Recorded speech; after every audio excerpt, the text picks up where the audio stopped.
নমস্কার বন্ধুরা, আমার চ্যানেলে আসার জন্য অসংখ্য ধন্যবাদ। বড়দের প্রণাম আর ছোটদের ভালোবাসা নিয়ে আজকের ভিডিওটা শুরু করছি।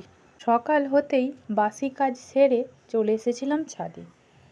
তো তোমাদের আগের ভিডিওতে দেখিয়েছিলাম যে আগে থেকে যে কলমি গাছগুলো লাগানো ছিল, কলমি শাকগুলো, সেইগুলো বেশ বড় হয়ে গেছে। সেই জন্য নিখিল বাড়ি এসেছে আগের দিন রাতে। তা সকাল হতে চলে আসলাম দুজনেই ছাদে এই যে কলমি শাকগুলো কাটতে। দেখো বেশ বড় হয়ে গেছে না? ওই জন্যে এক এক করে কলমি শাকগুলো কাটছি।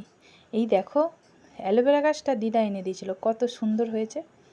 একবারে 3টে পাতা ছিল, আর কিচ্ছু ছিল না, সরু করে সেটা কত সুন্দর হয়েছে। তারপরে দেখো কত মানে কি বলবো, ছাদ ভর্তি গোটাটাই, মানে আগের দিন বলেছিলাম যে লেবুগুলো শেয়ার করব, দেখো শেয়ার করেছি। তারপরে দেখো গোটা ছাদেতে এই যে গাছগুলো লাগানো হয়েছিল, সেই গাছগুলো বেশ ভালো হয়েছিল। এই যে দেখছো এই দুটো জায়গা, মোট 3টে জায়গাতে নতুন লাগিয়েছিলাম। এই কলমি গাছটা দেখো একা হয়েছে কতখানি জায়গা নিয়ে, কি ভালো লাগছে না? ঢ্যাঁড়সের চারা থেকে আরম্ভ করে এই যে চিচিঙে গাছের বীজ লাগানো হয়েছিল। তো দেখো কথা বলতে বলতে এক ঝুড়ি শাক কিন্তু কাটা হয়ে গেল। ছাদের কাজ বেশ মিটে গেল। কত মানে সকাল সকাল গিয়ে চাষের জিনিস কাটতে কি ভালো লাগে, তাই না? যেহেতু আমাদের ওসব জিনিস নেই। তারপরে দেখো আমাদের বাড়ির রাস্তা দিয়ে একজন সাইকেলে করে সবজি নিয়ে আসে। নিখিল বাজার যায়নি বলে আজকে কয়েকটা সবজি কিনে নিয়ে এসেছিলো। সেই সবজিগুলো আমি ফ্রিজে রাখবো বলে, কি বলো তো, প্রত্যেকটা সবজি ক্যারি করে আলাদা আলাদা করে তুলে রাখি। পুরো ঠান্ডাটা লাগলে না সবজিগুলো নষ্ট হয়ে যায়। তারপরে দেখো সবজিগুলো গুছিয়ে ফ্রিজে তুলে দিয়ে এখানে চলে এসেছিলাম একটু মুড়ি খাওয়ার তরকারি করতে। কি বলো তো, মুড়ি খাওয়ার তরকারিতে ধরো আলু ভাজা, পাঁপড় ভাজা, তাছাড়া এই ধরো তোমার কি বলবো, আলু সেদ্ধ, এইগুলো তো রোজ রোজ ভালো লাগে না, প্রায় দিনই হয়ে যায়। তারপরে তোমরা সবসময় হয়তো এটাও বলবে যে দিদিভাই আজকে যে তুমি মুড়ি খাওয়ার তরকারি বলছো, তোমাদের তো প্রায় দিনই ঘুগনি হয়। তো প্রায় দিনই ঘুগনি হয় ঠিকই, কিন্তু আমরা কিন্তু ঘুগনিটা খেতে পছন্দই করি।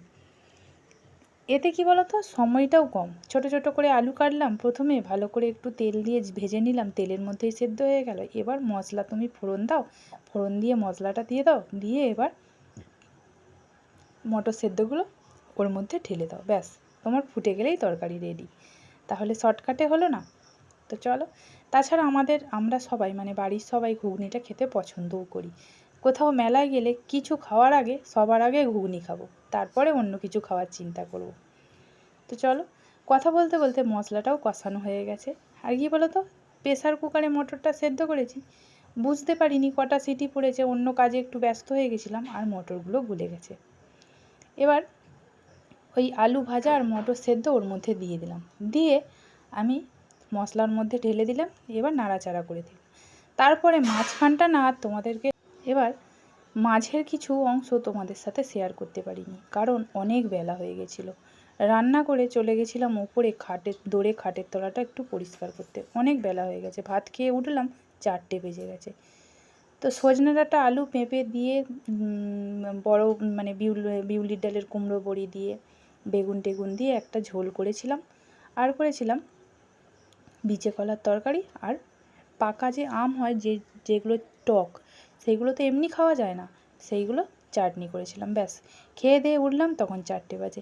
এদিকে কিছুক্ষণ শুতে না শুতেই এক গাদা হনুমান চলে এসেছিলো। এবার দেখো সকালে যে গাছগুলোর পরিবেশ তোমাদেরকে দেখিয়েছিলাম, এখন দেখো কি করেছে। মানে কি বলবো, মানে নিখিল এত মন খারাপ করছে বলার মতো না। এই দেখো এইগুলোতে তোমরা সকালেতে দেখেইছিলে যে কত সুন্দর ঢ্যাঁড়স গাছের চারা হয়েছিল, বা চিচিঙে গাছগুলো যে হয়েছিল, ঝিঙে গাছগুলো হয়েছিল।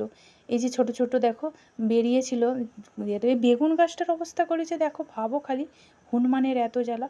আর এই যে ছোট ছোট কলমি গাছগুলো নতুন লাগানো হয়েছিল, এই মানে কি বলবো, এগুলোকেও নষ্ট করে দিয়েছে ঘেঁটে। ওই দেখো সব কটাই বদমাইশগুলো আমাদের এদিকে ছাদের বাগানটাকে নষ্ট করে দিয়ে একেবারে গাছে উঠে গেছে। দেখো গাছে উঠে দেখতে পাচ্ছ কত বড় একটা আম খাচ্ছে গাছের মধ্যে পাকা। এদের জ্বালায় না কিছু লাগাবারও আশা নেই আর কিছু হওয়ারও আশা নেই, গাছ হতে না হতেই গাছকে মেরে দেয়। কত শখ করে এইগুলো লাগানো হয়েছিল জানো। গাছগুলো ওই রকম হয়ে যেতে বেশ মনটাও খারাপ হয়ে গেছিলো। তারপরে আর কি করার আছে, মন খারাপ হলে কিছু করার নেই।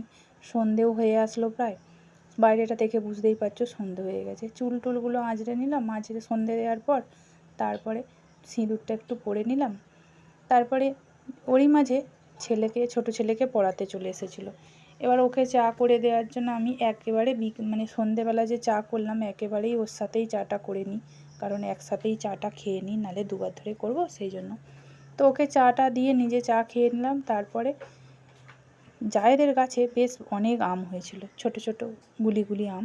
তো এই আম মানে কয়েকটা আম যেগুলো সবুজ সবুজ দেখতে, ওইগুলো একটা গাছের মিষ্টি, আর ওরই মধ্যে আছে হলুদ রঙের, বেশ হলুদ হলুদ দেখতে, সেইগুলো একটা অন্য গাছে, ওইগুলো টক। ওরই চাটনি আগের দিন দিয়েছিল, করেছিলাম। আবার সন্ধেবেলা যে দিয়েছিল চিকচিক করে, সেইগুলো রেখে দিয়েছিলাম। তো দেখো এখানে আমগুলো বেশ দেখতে কত সুন্দর, এগুলো ঘুরিয়ে ঘুরিয়ে দেখছি আর কি ভাবছি। তো চলো ভিডিওটা এখানেই শেষ করলাম, টাটা।